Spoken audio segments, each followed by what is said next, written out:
My superpower is adaptability, because even though I started out just doing those things, I've done a lot of helping different businesses. I just went to a company that does solar pool heaters, and I was just there for a week at that place. And I've done a bunch of garage door companies and things like that.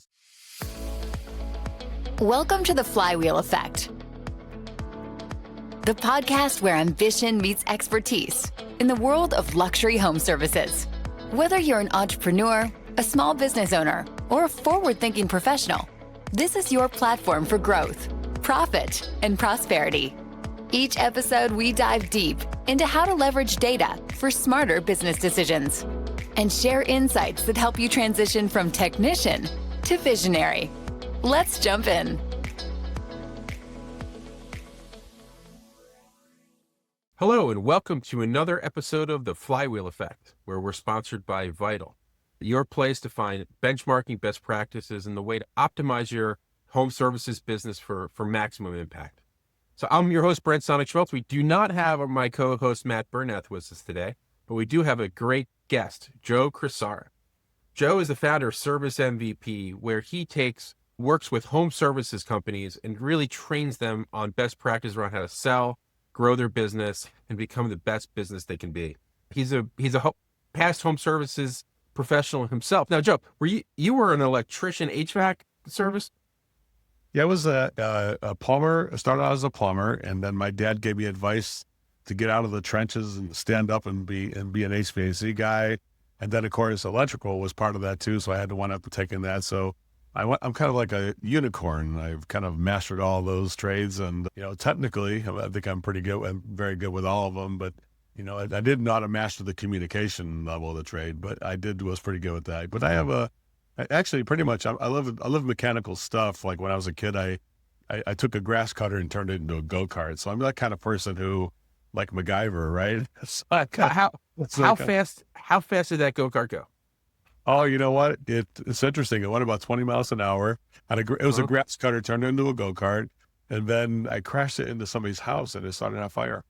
So it wasn't exactly one of my biggest victories, but I did have a good 30-second ride. That sounds great. Did you leave the blade on it? Like, were you able to cut grass as you go? The blade was taken off, and actually I found a go-kart frame, and somebody threw it out, and I took it out of the garbage, took a grass cutter out of the garbage, and I said, heck, I attached that. It was an electric motor. I took the electric motor off, put the gas motor on. That was when I was like 12 years old. I did that, so it was kind of like I knew I had mechanical genetics inside of me, where I wanted to see how things could work. Now, you ran this into a house on the first ride, you just said. 30 seconds, neighbor. No steering wheel wasn't working, or you just didn't think about that. The thing was going so fast, the front wheels are off the ground. That's why I had to jump off of the thing before it crashed into the house. I abandoned the mission. I said, you know what? I got to get out this thing. And so I jumped into the thing right in the front yard. I jumped onto the grass. But I did have a really great memory from that. It's like a good story, right? Oh, it's a great story. Like 12-year-old stories like that are the best. Right. So that's my history. That's how I got to learn heating and cooling and plumbing. No, I'm just teasing you. Yeah. No, I mean, you learned how to connect things and, turn things on to heat. Maybe we'll do a podcast one day. Sure.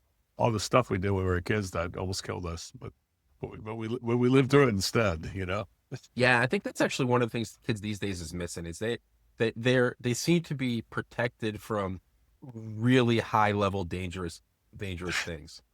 Well, there's nobody playing down by the creek anymore like we did. I totally I think when I was 8, I think every weekend I had my shoes either soaking wet or off in the creek that runs behind the park. Exactly. Who the hell knows what heavy metals are in that thing, but maybe it was you in the creek. Maybe I saw you back there. I don't know, Brad. Could have been. I like digging for salamanders, building a dam every single time. Oh, where you from? Where you from, Brad? I'm from New Jersey. Where are you from, Joe? I'm from Northern Illinois. So we were living a parallel life together. We just didn't know. Yeah, that's funny. Northern Illinois. So near Chicago or north of Chicago? Just north of Chicago. More closer to Wisconsin, though, in the suburbs of Chicago, but way north. About 30, 40 miles north there. What town is that that's on the border? It's like Racine, Wisconsin's on the border, but I lived in Libertyville or Mundelein, Illinois, in that area, which is the Lake County, called Lake County. So it's just halfway between Chicago and Wisconsin, something like that. Okay, great. Because my wife's family's all from Wisconsin. They're from Elkhart Lake. So, you know, Yeah, I know a exactly. couple hours. We go there all the A couple time. hours north of there. You've been there? Nicks and stuff like that all the time. We go with there all the time. Yeah, they have racing. They have Elkhart racing up there. So you went there. So you've been to Elkhart Lake. Yeah. How long? When were you last there? Man, it's been 40 years. Oh, yeah, say probably. Since I was probably 40 years. 5 or whatever. So. Okay. If it's been that long, though, you may remember something. Did you ever rent a boat from Captain Tom's Boat Rental? Actually, I did. I have done that, yeah. Captain Tom is my father-in-law. Get out of here. Yeah. My goodness. In a small world, Brent, we have. Oh, my God, Joe. We could have been playing together, getting salamanders and making dams and going on Tom's Boat Rental, having a few beers. So Captain Tom's Boat Rental was founded by my father-in-law as like a summer job. Could get a Yingling beer together or something like that, maybe, you know? Yeah. I mean, that's back. We got a lager down in Philadelphia. But no, that is so funny, Joe, that you've been to Captain Tom's Boat Rental. So one of my Nick Berry, who's on the show, one of the last episodes, he laughs, and this is his thing. He says, Brent, anytime we talk to anybody, you find a way to have a direct connection to them that is completely unknown and really no way to figure out what it is. But it's like 100% of the time. It's like, calls it like 1 degree of Brent Sonnek-Schmelz as opposed to 6 degrees of Kevin Bacon. And we just had it. We just found it just now in 2 minutes. We've completely achieved that in many ways. Yeah, multiple achievements there on that one, for sure. I mean, okay, my father-in-law is going to crack up. I'm going to have to share this. Right? I was a consumer of his services. That was my wife's first summer job. Was working at Captain Tom's Boat Rental 25 years ago. Yeah. Same with all her brothers. When you were there? Did they have the Elkhart Queen? They did, yes. Okay, the Elkhart Queen was still running up until about 2 years ago. Oh wow, that's crazy. Still doing. And so for those of you, we're talking a little inside here. The Elkhart Queen is this giant pontoon boat that my wife's father and uncle built by taking these snake pontoons and putting old, turned wood railings on it and a top, and then would have families around and do a lap on this lake, Elkhart Lake, in the middle of Wisconsin. It's like a barbecue party boat that could hold 50 people. It was like a floating deck. Yeah, floating deck with an engine on the back. And my Uncle Jimmy and the captain had. Actually, it's funny. My Uncle Jimmy was known as Captain Tom because he was the driver of Captain Tom's Elkhart Queen. Nice. Cool. So anyway, we'll have to touch on this all later, Joe. Anyway, let's get into the meat of this. So we got your real business. And let's kind of. You said you did electrical, HVAC, plumbing. The core parts of a home. Here at the Flywheel Effect and with Vital, I want to kind of compare these two things. We're working mostly with home service companies, but ones that are more kind of project based. Like a big IT or AV installation in a home, pool installation, which also have service. When you're talking plumbing, it's a little different model, right? It's mostly service oriented and maintenance oriented, fixing a problem, as opposed. Obviously you have new homes and things like that, but that's the core of this is a little different. And I'd like to figure out how we can kind of combine these things into looking at where the opportunities are for both groups of people. Well, that's my specialty. My superpower is adaptability, because even though I started out just doing those things, I've done a lot of helping different businesses. I just went to a company that does solar pool heaters, and they're just there for a week at that place. And I've done a bunch of garage door companies and things like that. So just bunch of things like that don't seem like they have a service base. But honestly, like I have one where a garage floor coating, like you coat the garage floor, and you would think it's over, but no. Honestly, we now do a service to come back every year, take everything out of the garage, clean the floor, rebuff and clean the floor, and get it shiny clean again. And then reorganize and put things on, and even create a storage system that in the garage, so you can reorganize the garage and label everything. So they were only doing garage floors. Right. Now they do garage storage and labeling systems, as well as they store all your stuff in a trailer while they do all this work. So there's services, and then there's a yearly service they do to buff out and clean the floor every year to get it back to original condition. That's great. That's So great. you would think, what I'm really good at, Brent, is helping any business really of any kind of service, whether it's web-based or IT-based or a dentist or something like that. There's a continuing service that is needed, most likely. They have a blind spot. They don't realize that they just wait for people to call them back. Well, the dentist would be a good example of people who don't wait to call people back. They just schedule the next appointment before you leave. Make sense? So every business does have that opportunity. I would say there's two opportunities in every business, Brent. One that you're given now, and then one for the next thing that's needed to either maintain it or restore it or resupply it or something like that. That makes sense? So name a business and I'll see if I can help inspire that in the business. Make sense? I love it. It's like in the project-based world. I mean, we call it proposal service, but it's project-based where you're selling, you're putting a bid and you're going through your project. That service after the fact is so often left dormant on the table. And many times they're afraid to touch it. I mean, I think there's identifying the opportunity. What's there? That's one side. But the other side is, how do you adjust the mentality of someone who enjoys the big shiny object of the installation into recognizing that profit and add-on potential of that service contract? Well, all you got to do is hear from the consumer speaks louder than words, Brent.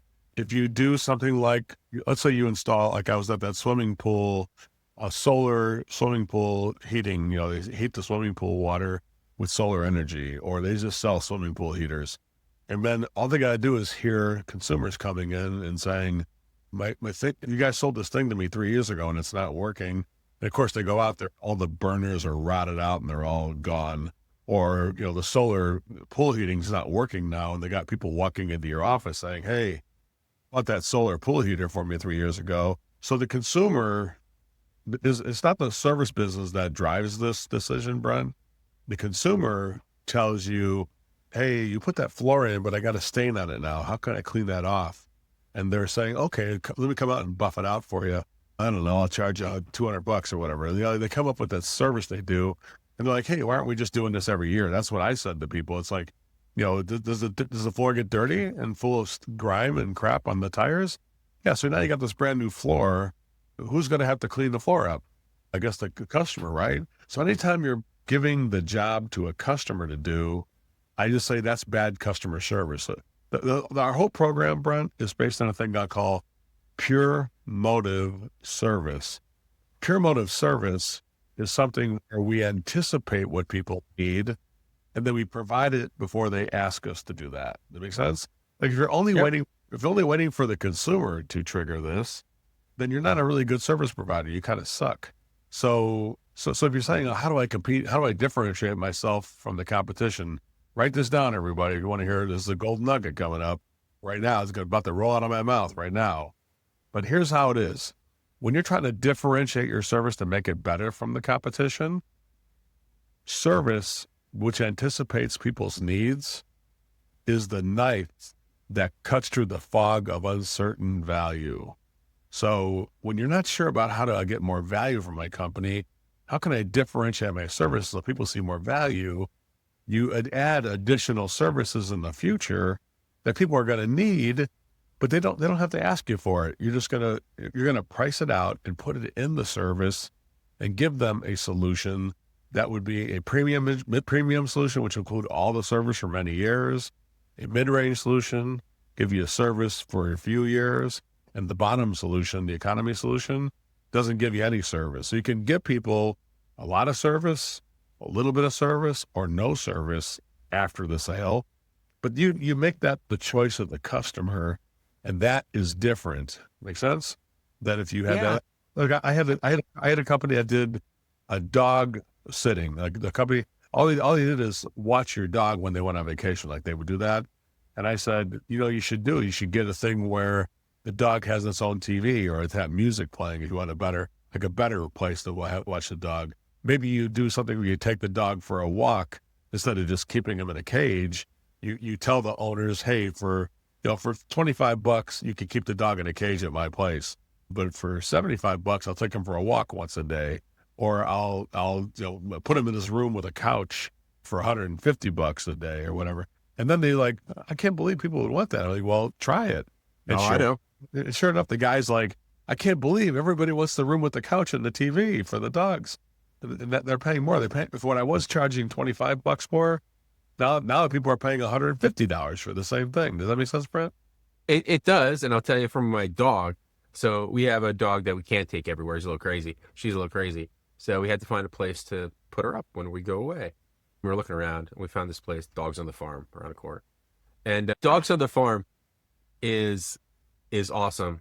And they do have, it's like, if you want to just keep our dog in the cage, we can do that. I think it might be $25 or $40. Or, we can take them out for a walk twice a day. They can play, we can do dog training and blah, blah, blah. So we check box. $157 a day is what we spent. Yeah, I nailed it. Right? As the price is right, I would have won. You would have won. It was actually, it was so spot on. That's it. I've actually trained businesses like that. They're like, people aren't going to pay more. I said, well, you know what? That's something people want. The consumer's going to ask you for it.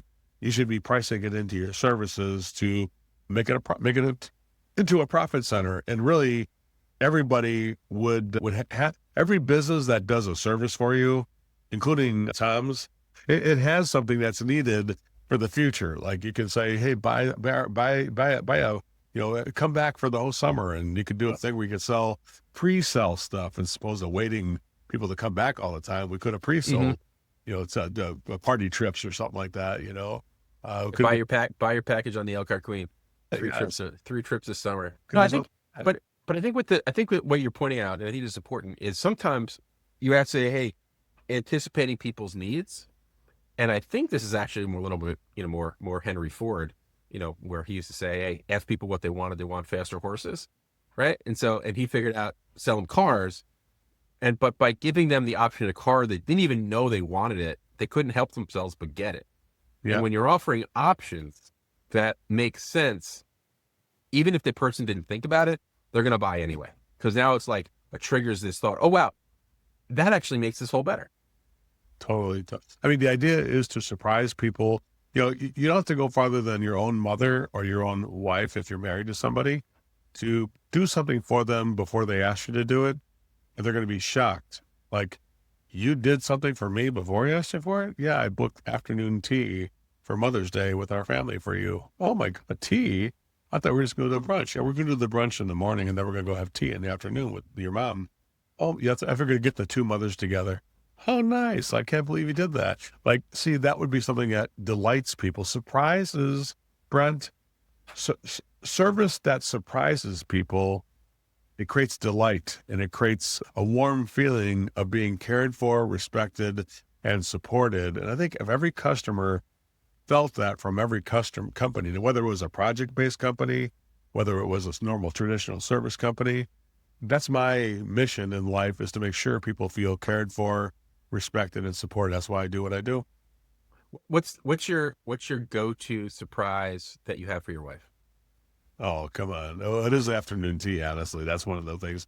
Of course, I do that. I've done that enough now, but we also have now these candlelight concerts. I'm not sure if you see those in town, but I just every now and then surprise her one of those. We go to I just went to one. They had one that had ABBA and Queen on this a string quartet playing ABBA and Queen at a candlelight concert here in Los Angeles. And I went to one of those. They had one where they had Coldplay with a string quartet or with a brass band or whatever. So there's interesting things they have that are just kind of funky things that I try to schedule events. Like we have the ice cream museum. I would say look into pop-up museums where you can go take selfies and stuff like that. Or they had the ice cream museum, which is a pop-up museum, and we had a great time at the ice cream museum. And so look for pop-up museums. This is a great evening to spend with your wife, and just do something nice like that. Think of something to do so she doesn't have to think of it. She already does it. Isn't taking care of your kids and your laundry and all the rest of it that she does. My laundry's a problem too. It's like, it wasn't that enough? Why don't you do something nice for her? But you surprise her with it. Makes sense. Yeah, it does. And my little go-to is every time I go to the grocery store, they always got that flower section with the cheap bouquets. And I bring one of those home and I get a lot of credit for I just, love that. grabbing flowers as we're walking. I love buying some sunflowers and bringing that home too. I love this side. We're on the same page there. Yeah, I think just something like a little delightful thing to show. It's really, what is it, Brent? It's to show customers and also show your family you're thinking of them. Like when I go on a trip and I bring back a little stuffed animal from San Francisco for my daughter or my son, they're like, "Oh, I can't believe that this is amazing. Oh, nice. You thought about me." And that's all it really signifies, right? And I think that's what the service element or the additional services when you're the garage company or you're to do deck, to install a deck, which is a project, but who's going to seal the deck every year? Who's going to power wash it and reseal it every year with a water seal, right? Selling a driveway, who's going to do the sealing of the driveway? Yeah, let somebody else do it. Dude, that's a whole profit center. You're going to make more money on the ceiling than you will actually on the driveway in the long run. Make sense? I think there's one thing here. Like the services are great. Like what you're describing is great. I think for some project-based home service companies, they look at those services and say, I'm better off having my personnel do the full install projects as opposed to worrying this after the sale stuff. That they say, that's just annoying. I got a truck roll, it's going to cost me $500. Why do I want to be bothered? Here's why. Because eventually when you have to exit the business, it will be worthless when you have a project-based business compared to a service business, which has continual stream of income coming in, is it's a higher value of the business. So if you were going to sell the business and you're only doing projects, well, then there's nothing coming in right now. I'm selling it to you with zero revenue coming in. You have to sell the next job for it to work. And if you can't sell my services, you don't know how to do it, then it's worthless. Now, you wind up selling the business for assets. Like for people who did heating and air conditioning, there's a lot of companies who start out just selling the furnace and AC and don't service it. The problem is when you try and sell that business, that has no value because there's no additional money that's automatically coming in all the time. Where selling a service membership, I've already pre-sold that for years, and I have a mechanism to not just give you the service on the equipment, but to sell even basically about the same amount the equipment cost. That's how much the future 12-year service agreement and everything will cost with the warranty. If I'm selling you filters and ultraviolet bulbs to put in, I'm going to sell you 12 years of that and drop ship it on the job. So you have all the future stuff as well. And now whether you have the customer do it or whether you do it, if you do it, it's more valuable. But let's put it this way, Brent. If I bought a business and I knew that it was generating $3 million before I even step a foot into that business, like money's just coming in without even selling it because it's already been pre-sold, well, then I know that's a pretty damn good business, a much better opportunity. That kind of a business will go for as much as 10 times the profit. The one that's the project-based business will probably get about 1 or 2 times the net profit, and it'll be just basically an asset sale. Whatever furniture and trucks you got, that'll be what they buy. There's really no value to a business like that. Make sense? Yeah, it does. And this is like a critical point that I try to get through to people I talk to too, is that recurring revenue, and if you call it ARR, which is, one term for it, is so much more valuable to a buyer. You can finance it. You can leverage it. You have an existing customer base. Projects are one and done. It's harder. And I think in our custom integrator AV world, it's incredible. Everyone talks about it, but no one's figured out actually how to monetize that service. And they struggle on that sale. To exactly your point. They struggle on the sale when they look at their security buddy down the street, it's a similar business, or HVAC that's got a service contract. Their business is worth real money.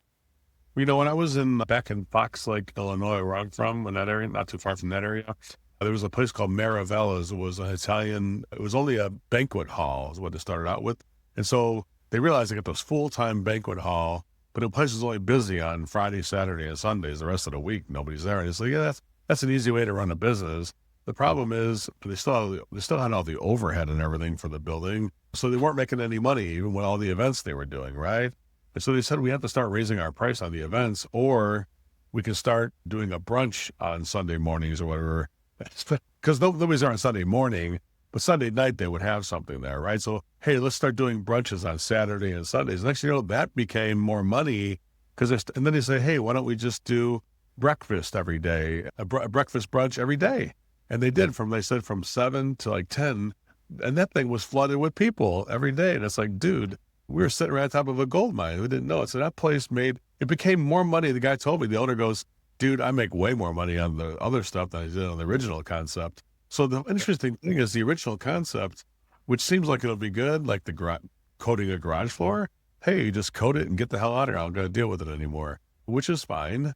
But the cool part is it doesn't take that much. If it's a proactive service, the cool part, like garage floor coating, like nobody's going to bitch about the garage floor. Like it's not going to be a service call, like a problem with it.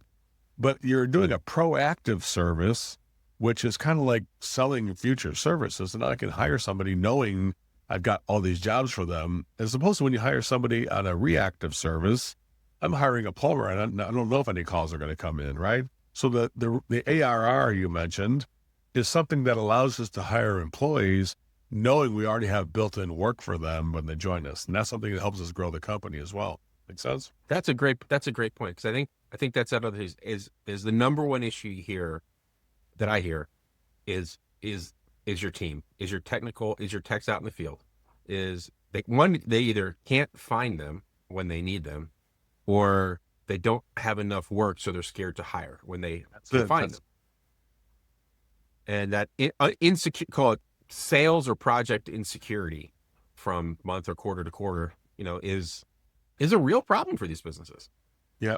Yeah. I think one of my superpowers is finding dormant things that people don't realize are sitting on top of a gold mine, and finding a hidden profit center they're sitting right on top of. And you know what, Brent, the ironic part, they're probably already doing it for free. They're just not charging for it. So that's the weird part. It's like, let me come out and take care of that. And it's like, dude, you should be charging for that. It should be something you could have already built into the price, Right. And I think also there's also part of that's a fear component. Like, especially if you're dealing with wealthy clients, you say, oh man, they expect me to answer the phone all the time after they do this. I can't charge for that. I can't outsource that call center service. Right. I have to provide this service to them, or else I'm beat. Well, yeah, I mean, you could do it without the additional service, and there are businesses who do that. So I'm not trying to say that can't happen. It does happen. They don't charge for that either, though. But however, it's going to be those kind of businesses usually wind up having to compete on price, since there is no service. Is a knife, I said, that cuts through the uncertain value, I called it. So if you don't have service, then it's all about the price. It's just like this box or this thing costs less than the other thing. So you have to ask yourself, does everybody buy the cheapest thing? Like when you buy tools, do you buy the cheapest tool? Do you buy the cheapest, when you go to Mother's Day, you buy the cheapest place to go to Sizzler, or you go to a better place? Where are you going to go? So people don't always get the cheapest thing. 89% of the people get something better if it is available. Make sense? So let's dive into that. You said 89% of people will pay a premium for whatever reason above and beyond whatever the lowest price is that they see. Do you think only 11 people are bottom feeders? Well, if you did this, if you did 2 premium, 2 mid-range, and 2 economy apps. So the science of pricing would show you that if you only give one price, you're most likely going to have to give the lowest price with the lowest service, because you have to compete now just on price. That's all there is. I got a box and here's the price. I can do a lower price. That's it. Now, if you do good, better, best, you start with the cheapest thing I could do, and I could upgrade you to another thing and upgrade to another thing. Then 40% of the people will upgrade to one of the 2 better things. 60% choose the lesser thing still. Now, if I flipped it around, since I present the premium thing first, like, Brent, the best way to handle your dog is to do our premium VIP. We take care of your dog package. Here it is. And we walk the dog 3 times a day. We play with him. We put him on a couch and he watches TV we play music and stuff. And we throw balls and stuff like that. So he goes in that room. That would be $157 a day. They present that first. Then 80% of the people would buy the premium option if you offered that, because there's a thing called the anchor effect. Whatever you present first is the thing that people buy more of whether it's the cheap one or the expensive one. So offer the expensive one first, but definitely tell people the service that's better on it. And then tell them, here's the price. Here's the ones that are lesser. 80% of the people upgrade just by flipping the numbers around. And then if you add 2 premium, 2 mid-range, and 2 economy, well, 15% will buy the top 2, 74% will buy the middle 2, and 11% will buy the bottom 2, and only 2% buys the bottom 1. So 9% buy the next one from the bottom. So if you only offered the cheap thing, you're selling something that only 2% of the people would prefer if you didn't offer the better one. Make sense? Yeah, but it feels at that point, if you're offering 6 options, and it depends on how many things you got to offer. Is it 6 different packages, or in each different? Because you always give it decision fatigue can really build. Let's put it this way: if there's 5 things I can do, like let's say I can do the thing with the dog, right? I'm going to walk the dog 3 times a day. That's 3 things I'm doing. I'm going to feed them a premium food or whatever. I'll buy the food for you. We use the farmer's dog or whatever. We're going to use the premium dog food that's made in a package, and we'll feed them to them. We're going to put them on a couch and have a TV. That's another room, a better room we're going to do. That's 5 things. So I just this top option includes all those things. The next one, we just keep taking one away until we get to the bottom one. Make sense? And then you pretty much got 6 things right there. So here's the thing about it. It's got to be broken down into 3. Although it is 6 things, it's got to be 3 categories: premium, mid-range, and economy. The reason why the 6 things works better is because 2 premium, 2 mid-range, and 2 economy. So if I ask you, Brent, what do you do what exactly is your job? What's your job? What do you do? I talk to people like you.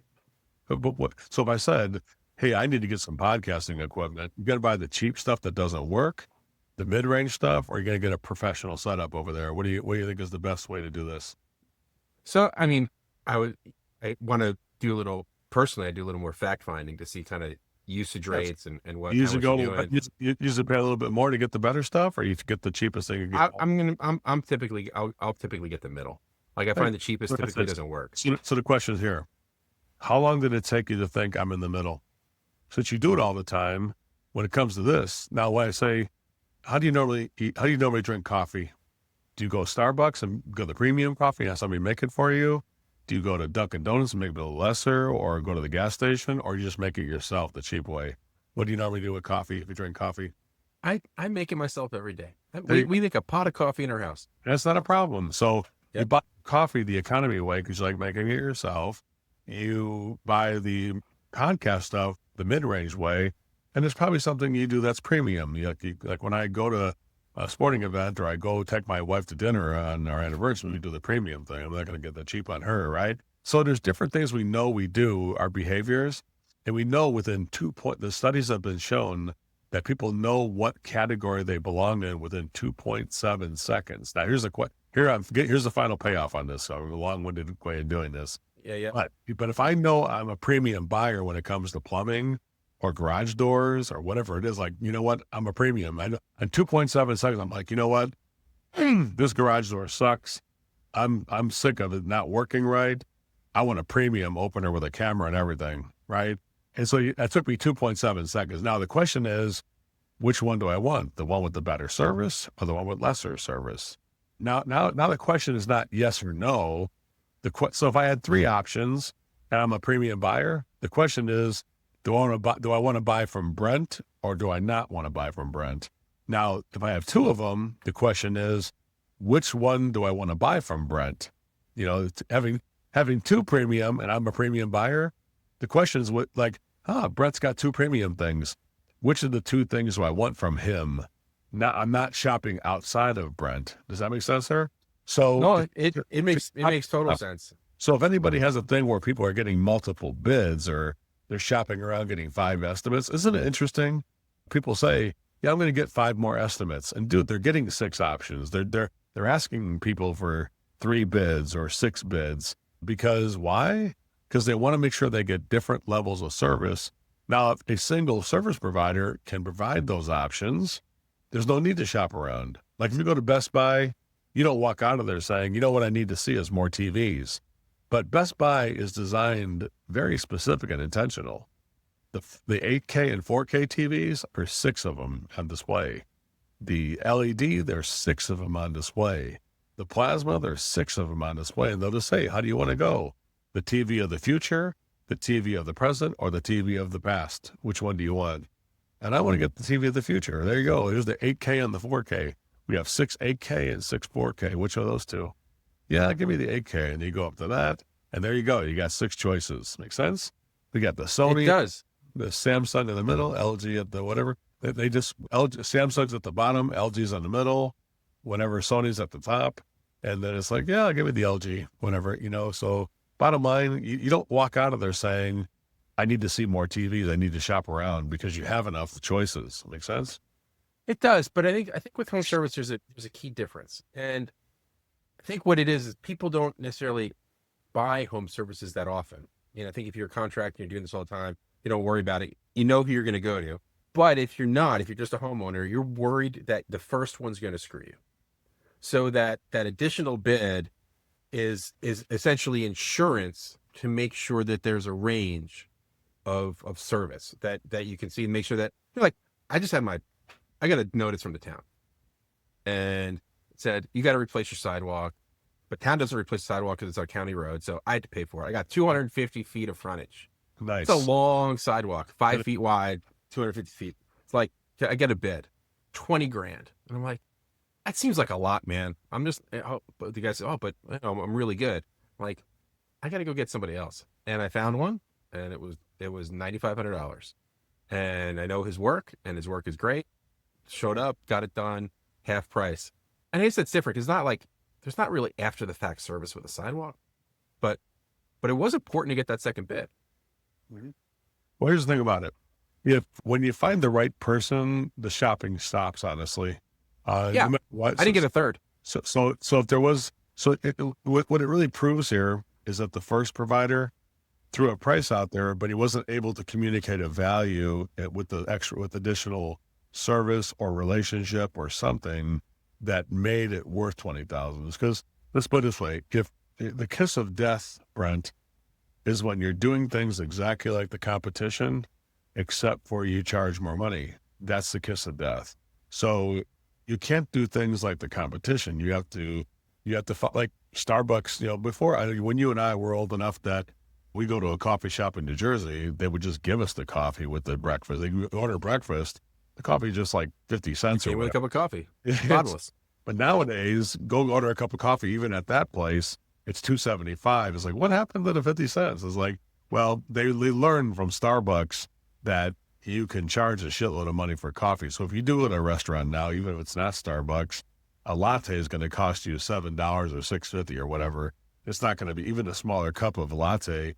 But the small places have learned from the big place. So they used to give away coffee, but now somebody learned how to turn coffee into something that is not a commodity, but something where we're gonna spruce it up and put air in the coffee and give you more air. Yeah. And then the air costs more money. But it's the service of doing the air. It's like, yeah, here's a coffee, you pour it yourself. To have us foam the coffee and put a shot in there and make sure we make a little heart in the thing.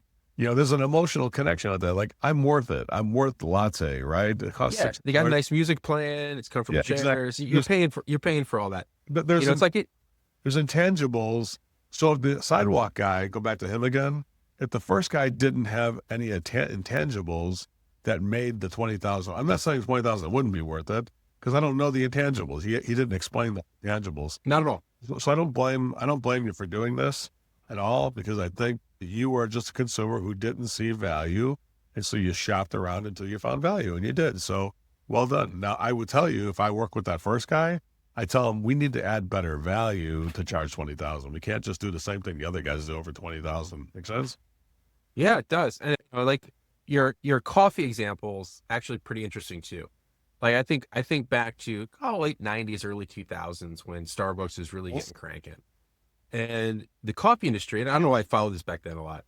Never been a huge coffee drinker, but for some reason it's really interested me. The world was saying, Starbucks is going to destroy every town's little coffee shop. It was coffee shops back then. Mm-hmm. And it's all going to be Starbucks, and all these small businesses are going to go out of business. But something different happened. What happened was is that Starbucks educated the population and reset expectations as to what coffee can be. And then if you look at this, Starbucks expanded, but coffee purchasing and consumption at the high level, premium level, expanded dramatically. So now we have endless brands of beans, endless brands of coffee shops, endless brands of cafes, all this stuff, all really profitable. It's not like Starbucks drove this race to the bottom that drove everyone out of business. What it does is it elevated the entire industry. Well, there's a place here in Los Angeles, there's a Starbucks in Los Angeles right on 3rd Street, and it's pretty crowded. But there's a place called Verge Coffee, which is a unique boutique coffee place. And that place on a Saturday, the whole parking lot's full of people just out there drinking coffee in the park. Like the place is inundated. It's it's what it's done, Brent. It's educated people on a new way of bringing the same product to the market. But then the small micro breweries or like beer, right? Schlitz or Budweiser or whatever, Yuengling. But then when the micro breweries start saying, hey, we could turn this into another thing, take a page out of the coffee thing, and even small little microbreweries popping up where it's amazing. Like I never thought craft beer. I mean, there's just beer when I grew up, like get an old style, get a Budweiser old style or Schlitz or whatever. I didn't realize it was going to turn into like you smell the hops on that one, or it's got orange scent to it or whatever. Or, it's like, see the citrus in that one? So it's amazing, isn't it? How, it's a great time to be alive, isn't it, Brent? Are we lucky to be? We're lucky. It's like we saw the industrial we actually witnessed, you and I, the industrial revolution of coffee and beer. Yeah. Or actually the de-industrial revolution. We went from giant factories to handmade stuff. It's like this reversion to reversion to craft and artisan. There it is. We're so lucky to have that. Right? So, and how do home services business take that lesson to transform their businesses from replacing the sidewalk? My toilet's broken, let's change it. My pool pump isn't working, from fixing and being that guy to an elevated level of customer engagement. Well, there's a lot of things you can do on that. What's your sidewalk guy? He could do a thing where obviously he obviously needs to charge 20. He needs to get 20,000, right?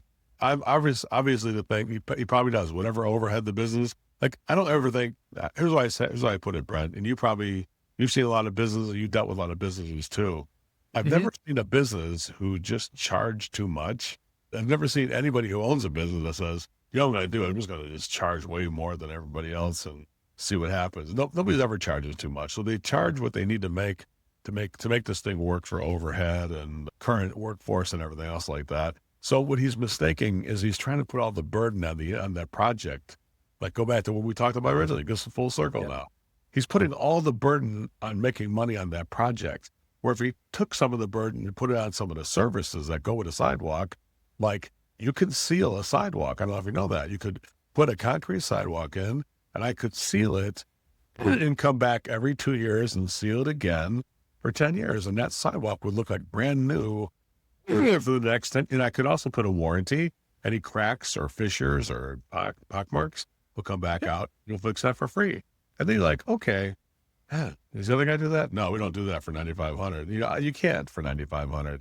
But what? Interesting. He would, if he charged the same amount, but put the extra service in there, it probably wouldn't cost him very much for that service. Because how often is a sidewalk? If you do a good job, a sidewalk it's got crack marks where it's supposed to crack. But even then, we can fill those in and seal the sidewalk every 2 years, and that would be a service he could offer. That would be like, what? I can see. I'm not saying you would go with that, but there'd be a greater percentage of people who would see the difference now between the first guy and the second guy, and that would be that. So I think that's the part of it that he had to think he should have thought about more. Honestly, he would have still made the 20,000 or whatever. He probably would have to change the price to add the extra service, because now you're going to sell the same price. And what does it cost? Like $500 for all the sealant or whatever you're going to get? Is not very much. Yeah, and it would make me think about it.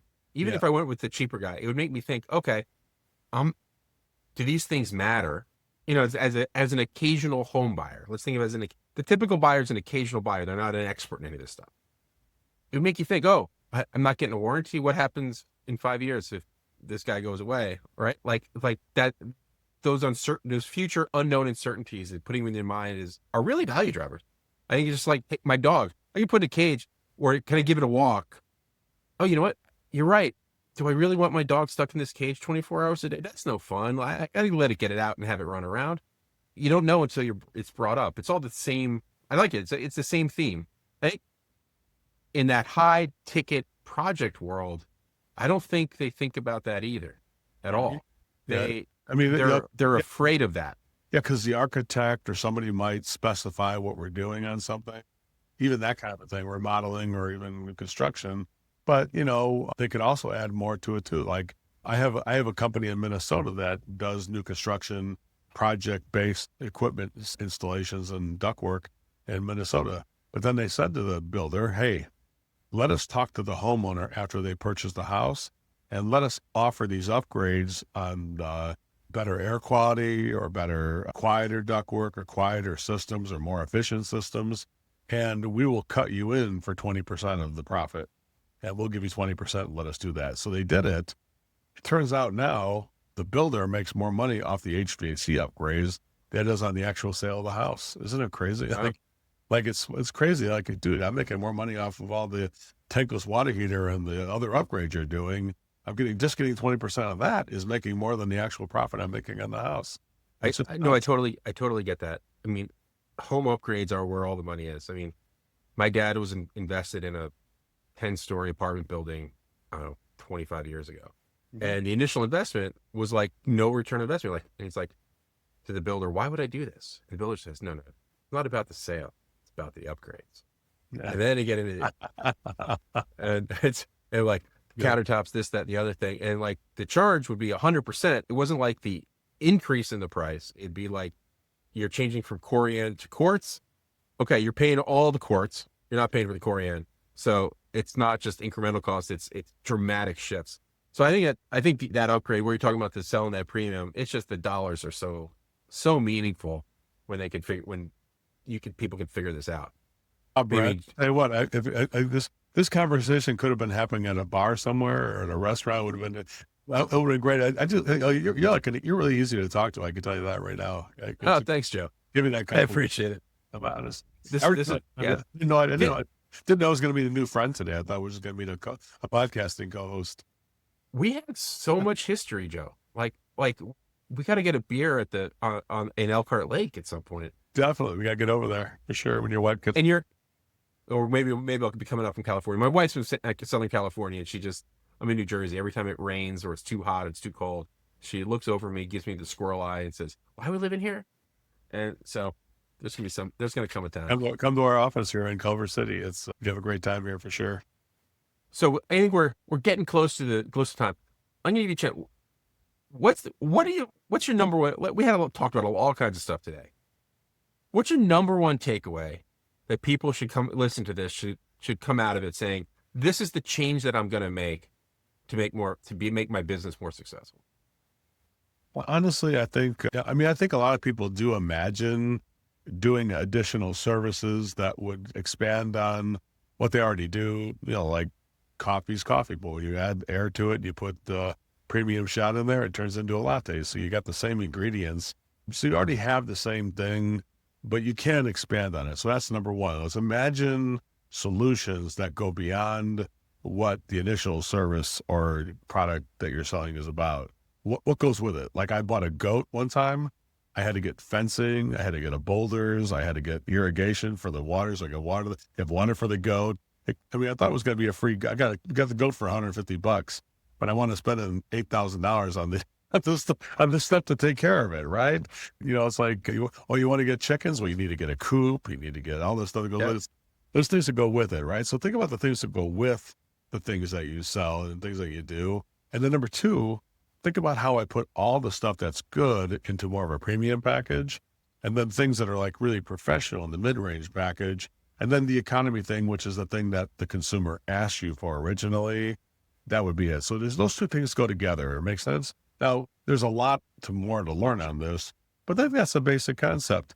It starts with imagining offering better service, but then you start shutting it down because you're like, how am I going to charge more when people are already bitching about the price I'm already charging, right? So you do that by imagining a better service that would go with the thing you do, but then making that only one of the options. So I think Number one, think about how I can upgrade the service to something better. What would go with it that's natural? How do we maintain it? Is there some way to make it better or more heavy duty or something like that? That would be the premium way. Then the mid-range way and the economy way, whether that's adding a service or fortifying the original solution in a way, that's that. So then then make those premium, mid-range, economy, put the price on it, and just tell people. And here's the key thing, Brent. Start by presenting the premium option first, and then 80% of the people will upgrade.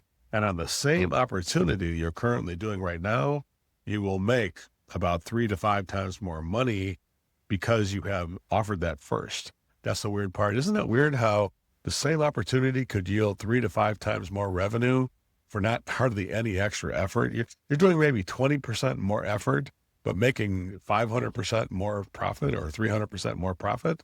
I don't know how you think, but that works in my book. How about you? I love the math of gross margin.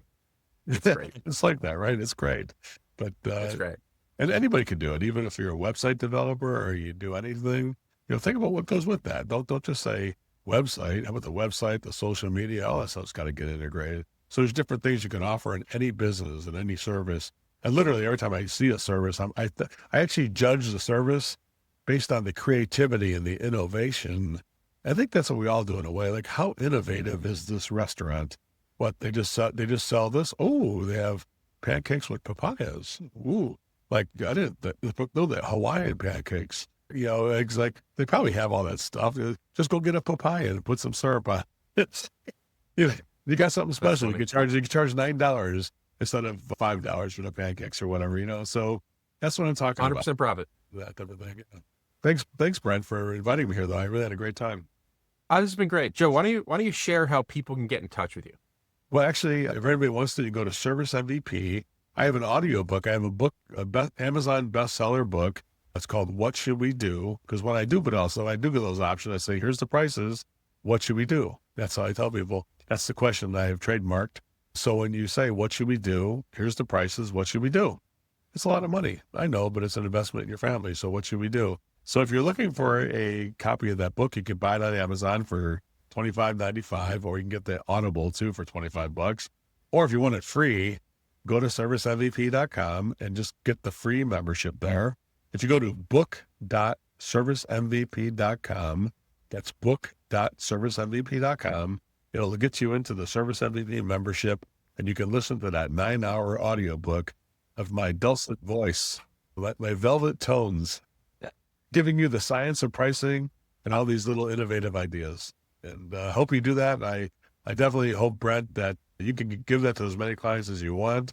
There's no limit on people we can have there. We want to have 1 million people using our service in the next 5 years. We feel like Service MVP is like a service that's needed for any business to be able to take the current opportunity and see hidden profit centers that you currently didn't even realize, Brent. Yeah, I love that. I love that concept of hidden profit centers. I think every business has them. And I think here's the key though, also, is once you recognize that every business has them, that they exist, you start looking a little bit and then you find them. Like, if you don't even recognize the concept, you're not looking, and you're not going to find anything. But when you start finding them, man, it can transform it. As you said, that HVAC profit share, that's a hidden center. Well, Brent, there's another thing too here. Looking at the big picture, if you do understand it and master it with your own business, now every time you see another business of like yours that doesn't do those profit centers, it's like a gold mine waiting to be tapped into. So when now this is why some companies not only do it for themselves, but they begin to buy other businesses that aren't doing it and then activate those companies. And that's how some of these people go from like $0. They start off when it's very small, and they turn into a $40 million company because they now are in the business of purchasing untapped businesses that are not. So now you're talking my language, Joe. This is the stuff. That's what they do. They start buying it because you're figuring out I have this potential. They're not activating that potential. So this is a thing that can really change your life from just a guy grinding it out with your own business to a entrepreneur who can now buy businesses and change them and transform them into profitable businesses, which can make you a lot of money and change your legacy. Honestly, it changed a lot of lives inside that business too. So that's what I'm here to do. And if anybody wants the book, get the book, and you'll hear a lot more about that. I think the next time we have you on, Joe, that little piece about that, seeing what's out there and buying those businesses, that's what we're going to dive into. We're going to take that on a run, and it'll be fun. Yeah, let's put that on our bucket list to meet again, because definitely we got to do that. I agree with you. Absolutely. So, Joe, really appreciate your time. And as always, this is another episode of the Flywheel Effect. If you've enjoyed this conversation, please give us a like, give us a follow, or share it with someone who you think would find it valuable too. So until next time, this is Brent Sonnek-Schmelz with the Flywheel Effect. Thanks, everybody. Thank you for tuning in to the Flywheel Effect. Our journey through the intricate world of luxury home services continues to be fueled by your passion for excellence and innovation. If you found value in our conversations today, don't forget to follow us wherever you get your podcasts. More insights and resources. Visit us online at growwithvital.com. Until next time.